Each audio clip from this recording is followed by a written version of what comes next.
Topic చూసుకుంటే సమయం ఇవ్వండి ఆయుధాలు వదిలేస్తాం మావోయిస్టుల బహిరంగ లేఖ. సో మొత్తానికి ఏదైతే కేంద్ర హోంశాఖ మంత్రి అమిత్ షా కోరుకున్నట్టు 2026 మార్చి లోపల ఆపరేషన్ కగార్ పూర్తి చేయాలి అని ఏదైతే కేంద్ర ప్రభుత్వం ఒక డేట్ ఫిక్స్ చేసుకుందో, కానీ అంతకన్నా ముందే ఈ యొక్క మావోయిస్టుల సంబంధించి మొత్తం కూడా అంతమయ్యే అవకాశం కనిపిస్తోంది. మొన్న మారేడుమిల్లో ఓ 2 ఎన్కౌంటర్లు చూసాం. అలాగే మొన్న తెలంగాణ సంబంధించి డీజీపీ ఆయన సమక్షంలో దగ్గరగా 30-40 మంది మావోయిస్టులు లొంగిపోవడం చూస్తూనే ఉన్నాం. సో మొత్తానికి ఏదైతే ఎన్కౌంటర్లు జరుగుతున్న నేపథ్యంలో వీళ్ళు ఆందోళనలు రేకెత్తిస్తున్నాయి.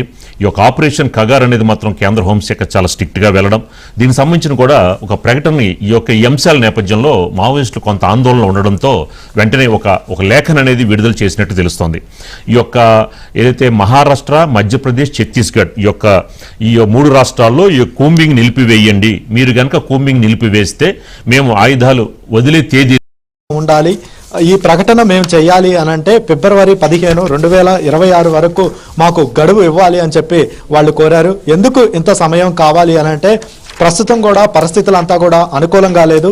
మా పార్టీ అనేది ప్రజాస్వామ్యబద్ధంగా ఉంటుంది, కేంద్రీకృతంగానే అందరం నిర్ణయం తీసుకుంటాం కాబట్టి మా సహచరులు అందరినీ కూడా కలుపుకొని వాళ్ళ అభిప్రాయాలను కూడా అందరినీ క్రోడీకరించి నిర్ణయం తీసుకుంటాం కాబట్టి మాకు కొంత సమయం ఇవ్వాలి, ఫిబ్రవరి 15 వరకు సమయం ఇవ్వాలి. ఈలోపు మేమేదైతే ఈ ప్రకటన చేశామో ఈ అంతా కూడా మా సహచరులకు చేరాలి అని అంటే రేడియో ద్వారా విస్తృతమైనటువంటి ప్రచారం కల్పించాలి అని కూడా వాళ్ళు కోరారు. దీంతో పాటు ప్రభుత్వం వైపు నుంచి కూడా స్పందన ఉండాలి, వెంటనే కూంబింగ్ ఆపేయండి. ఇప్పుడు డిసెంబర్కు సంబంధించి మావోయిస్టు వారోత్సవాలు కూడా జరుపుతున్నారు. ఈ వారోత్సవాల్లో కూడా మేము పాల్గొనాం. ఈ రకంగా మేము వారోత్సవాల్లో పాల్గొనాం, మీరు ఇటువైపు నుంచి కూంబింగ్ ఆపేయండి.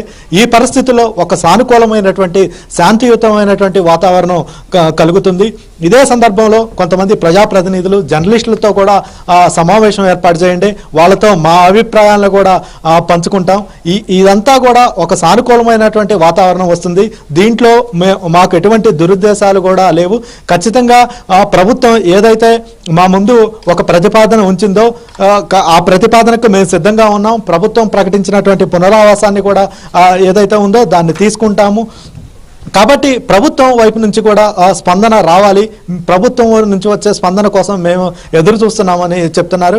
ఎందుకంటే ఒక ఛత్తీస్గఢ్లో గనక ఈ సాయుధ పోరాటం ఆపితే దాదాపుగా మావోయిస్ట్ పార్టీ వాళ్ళ కేంద్ర ప్రభుత్వం ఏదైతే అనుకుంటుందో ఆపరేషన్ కగారు మార్చి 31, 2026 నాటికి మావోయిస్ట్ రహిత భారతదేశాన్ని చూస్తామని చెప్పి కేంద్ర ప్రభుత్వం ఏదైతే చెప్తుందో దానికంటే ముందే ఈ లక్ష్యాన్ని చేరుకునే అవకాశం అయితే ఉంది. అయితే ఫిబ్రవరి 15 వరకు కూడా గడువు కావాలి అని చెప్తున్నారు.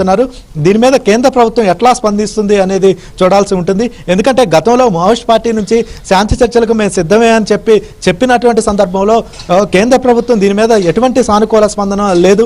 మీరందరూ కూడా బేషరత్తుగా వచ్చి లొంగిపోవాలి, సరెండర్ కావాలి అని చెప్పి వాళ్ళు చెప్పినటువంటి పరిస్థితి ఉంది. దీని మీద ప్రభుత్వం ఎటువంటి నిర్ణయం తీసుకుంటుందో అనేది చూడాల్సి ఉంటుంది. Right, thank you Ramakrishna. So next topic చూసుకుంటే ఐబొమ్మ రవి కేసులో ఆధారాలు లేవా, విచారణలో పోలీసులకే సినిమా చూపించాడు. మొత్తానికి ఐబొమ్మ రవి